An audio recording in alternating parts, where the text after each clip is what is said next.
არის თუ არა სამართლებრივი ტერმინი გაეროს მიერ შეფასებული საქართველოს მდგომარეობა, როგორც საქართველოს მომაკვდავი ერი, მოგესალმებით ადვოკატი ჯემალი ჩიტიშვილი. 2025 წლისთვის საქართველოში მიახლოებით 3.700.000 მოსახლეა რეგისტრირებული. გაეროს კვლევების თანახმად 1990 წლის მერე მოსახლეობა შემცირებულია თითქმის 3 მილიონით. რას ნიშნავს ეს? მომაკვდავი ერი და რა მდგომარეობა შეიძლება დადგეს გაეროს განცხადების მიხედვით.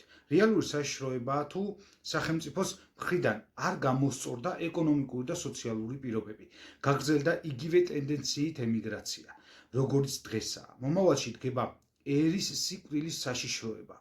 ეს ის პირობებია, როდესაც კლებულობს შობადობა და იმატებს როგორც ემიგრაცია, ასევე სიკვდილიანობა და ხდება ერის სახელმწიფოებრივი გადაგვარება.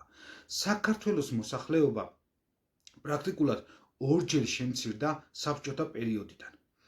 ეხლაც ვაგრძელებთ ამ ტენდენციას. მომაკვდავი ერის შიში არ არის მხოლოდ მანიპულაციური ფრაზა, რაც შეეხება შობადობას, მოსახლეობის ასაკობრივ სტრუქტურას და ემიგრაციას.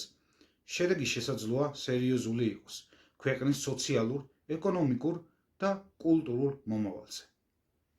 გაფრთხილება რეალური და საყურადღებოა. თუმცა ტერმინი მომაკვდავი ერი არასამართლებრივი ტერმინია, მეტიც მე ის პირადად არცად შემხვედრია გაეროს ოფიციალურ განცხადებებში.